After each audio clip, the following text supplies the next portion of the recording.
La era del amanecer. No se sabe con certeza cuándo comenzó el mundo, pero eso no ha impedido que muchos maestres y eruditos busquen la respuesta.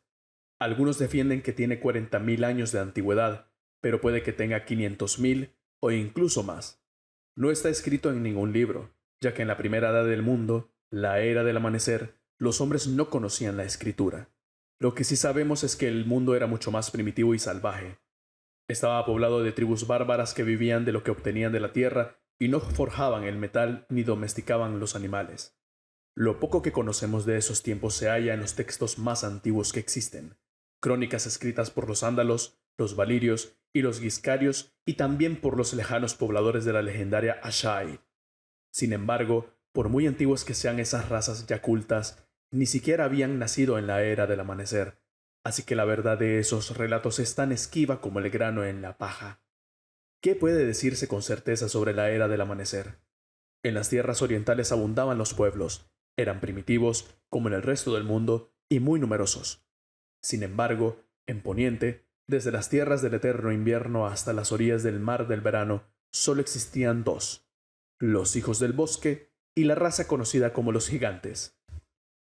De los gigantes de la era del amanecer poco puede contarse, ya que nadie ha recopilado sus leyendas ni su historia. Los hombres de la guardia explican que, según los salvajes, la convivencia entre los hijos del bosque y los gigantes no era del todo pacífica, y pues estos, criaturas enormes y fuertes pero de corta inteligencia, campaban a sus anchas y cogían cuanto se les antojaba. Testimonios dignos de crédito de los exploradores de la Guardia de la Noche, que fueron los últimos hombres en ver gigantes, cuentan que no eran simplemente los hombres altísimos que aparecen en los cuentos de niños, sino que además estaban cubiertos de vello espeso. Existen numerosos restos de tumbas de gigantes, como se aduce en Pasajes de los Muertos, un estudio sobre los túmulos y los cementerios del norte escrito por el maestre Kenneth mientras servía en Invernalia durante el largo reinado de Cregan Stark. Gracias a los huesos descubiertos en el norte y enviados a la ciudadela, sabemos que los gigantes podían alcanzar una altura de 5 varas, aunque otros dicen que 4 se acerca más a la realidad. Los relatos de los exploradores muertos hace mucho tiempo, anotados por los maestres de la guardia, coinciden en que los gigantes no tejían ni construían casas y que no conocían más armas ni herramientas que las armas que arrancaban de los árboles. En los archivos de la ciudadela hay una carta del maestre Aemon, fechada en los primeros años del reinado de Aegon V, que informan del relato de un explorador llamado Redwyn, de tiempos del rey Dorren Stark. Narra un viaje a Punta Lorne y la Costa Helada, durante el cual el explorador y sus compañeros lucharon contra gigantes y comerciaron con los hijos del bosque. Aemon añadía que, al registrar los archivos de la guardia, habían encontrado muchas historias similares en el Castillo Negro y que las consideraba fidedignas. Los gigantes no tenían reyes ni señores. No vivían en casas, sino en cavernas o bajo árboles altos, ni tampoco forjaban metales ni cultivaban. Las eras se sucedieron, el número de hombres aumentó y los bosques se redujeron, pero ellos continuaron siendo criaturas de la era del amanecer. Hoy en día, los gigantes han desaparecido incluso de las tierras que se extienden más allá del muro. La última vez que se supo de ellos fue hace más de 100 años, y no son crónicas fidedignas, sino las típicas historias que los exploradores de la guardia cuentan alrededor de la hoguera. Los hijos del bosque eran en muchos sentidos lo opuesto a los gigantes.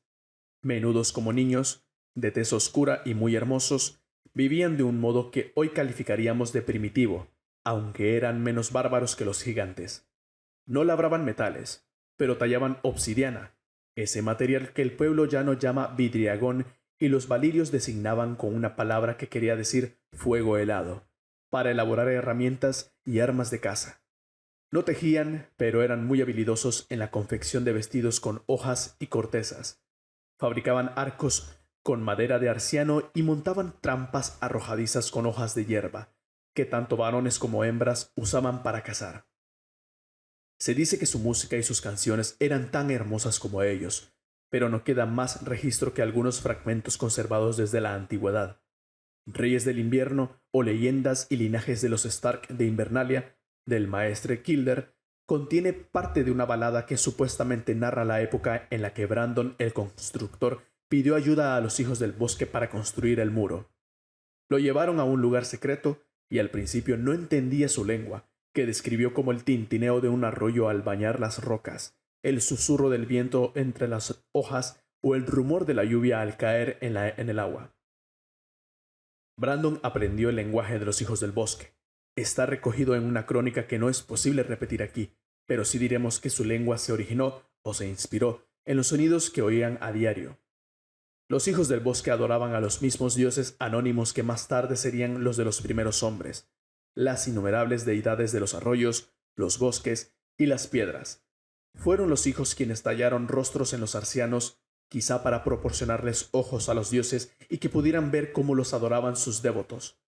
Hay quien afirma infundadamente que los verdevidentes, los hombres sabios de los hijos del bosque, eran capaces de ver a través de los ojos tallados de los arcianos. Les parece prueba suficiente que los primeros hombres también lo creyeran. El temor de que los espiaran los empujó a talar muchos bosques de arcianos tallados para cegar a los hijos del bosque. De todos modos, los primeros hombres no poseían nuestros conocimientos y creían en cosas en que sus descendientes ya no creemos. Tomemos como ejemplo la obra del maestre Yorick, Casada con el mar, historia de la ciudad de Puerto Blanco desde sus primeros días, en la que se habla de los sacrificios de sangre a los dioses antiguos. Según los predecesores del maestre Yorick de Puerto Blanco, dichos sacrificios continuaron celebrándose hasta hace tan solo 500 años. Esto no quiere decir que los verdevidentes no conocieran ciertas artes propias de los misterios superiores, ya perdidas, como ver acontecimientos que sucedían muy lejos o comunicarse de un extremo al otro del reino, al igual que hicieron más tarde los valirios. Sin embargo, las supuestas hazañas de los verdevidentes tienen más de cuento ingenuo que de realidad. No podían cambiar de forma para convertirse en bestias, como algunos afirman, aunque eran capaces de entenderse con los animales de un modo que nosotros no podemos. De ahí procede su fama de cambiapieles o de hombres bestia. Corren muchas leyendas sobre los cambiapieles, aunque las más comunes, traídas desde el otro lado del muro por los hombres de la Guardia de la Noche y recogidas hace siglos por los septones y los maestres del propio muro, afirman que no solo se comunicaban con los animales, sino que también podían dominarlos entremezclando su espíritu con el de ellos. Los salvajes también temían a los cambiapieles, a los que consideraban seres antinaturales aliados con las fieras. Hay crónicas que hablan de cambiapieles que quedaron atrapados en las bestias. Otros cuentan que los animales eran capaces de hablar como humanos cuando un cambiapieles los poseía. En lo que coinciden todas es en que los más comunes eran los que dominaban a los lobos, y algunos hasta a los lobos huargo, y así los llamaban los salvajes, wargs. Las leyendas afirman, además, que los verdevidentes también podían sumergirse en el pasado y ver el futuro lejano, pero sabemos que quienes dicen poseer estos poderes también afirmaban que las visiones son confusas, a menudo engañosas, cosa que resulta muy útil cuando se quieran engatusar a los incautos. Por muchos que los hijos del bosque poseyeran artes propias, siempre hay que distinguir la verdad de la superstición y poner a prueba los conocimientos hasta obtener certezas. Los misterios superiores y las artes de la magia estaban y siguen estando más allá de nuestra capacidad mortal de análisis. Aunque hoy en día esta obra carece de credibilidad, hubo un fragmento de la historia antinatural del Septon Barth que levantó encendidas discusiones en los salones de la ciudadela. Tras afirmar que había estudiado textos conservados en el Castillo Negro, el Septon aseguró que los hijos del bosque podían hablar con los cuervos y hacerles repetir sus palabras. También sostenía que los hijos enseñaron este misterio superior a los primeros hombres para que los cuervos pudieran llevar mensajes a través de grandes distancias. El misterio pasó de forma degradada a nuestros maestres, que han perdido la habilidad de comunicarse con las aves. Es cierto que nuestra orden entiende el lenguaje de los cuervos, pero solo los significados básicos de los graznidos y los chillidos estridentes, las manifestaciones de miedo y rabia, las señales del cortejo y si están enfermos. Los cuervos se encuentran entre los pájaros más inteligentes que existen, pero no son más listos que un niño de corta edad y, desde luego, carecen de su capacidad para expresarse. Al margen de lo que creyera el Septon Barth, unos pocos maestres consagrados al eslabón de acero valirio aseguran que Barth tenía razón, pero ninguno ha sido capaz de demostrarlo. Fueran cuales fueran sus artes, sabemos que los verdevidentes guiaban a los hijos del bosque, y no hay duda de que antaño habitaban desde las tierras del eterno invierno hasta las orillas del mar del verano.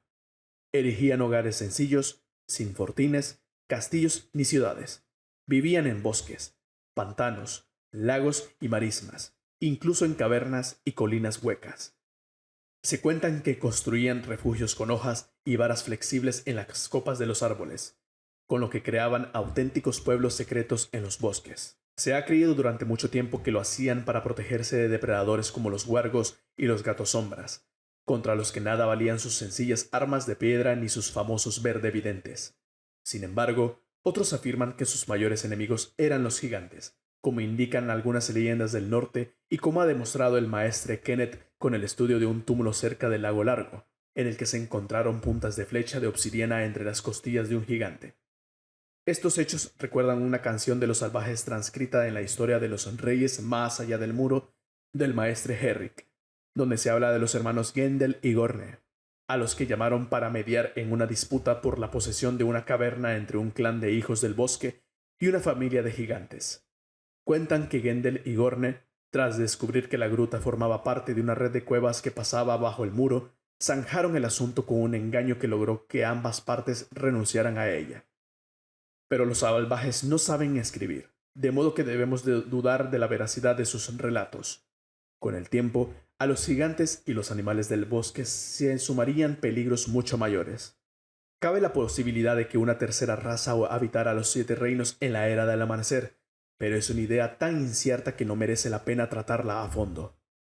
Cuentan los hijos del hierro que los primeros entre los primeros hombres que llegaron a las Islas del Hierro encontraron el famoso trono de piedra mar en Viejo Wick, pero las islas estaban deshabitadas.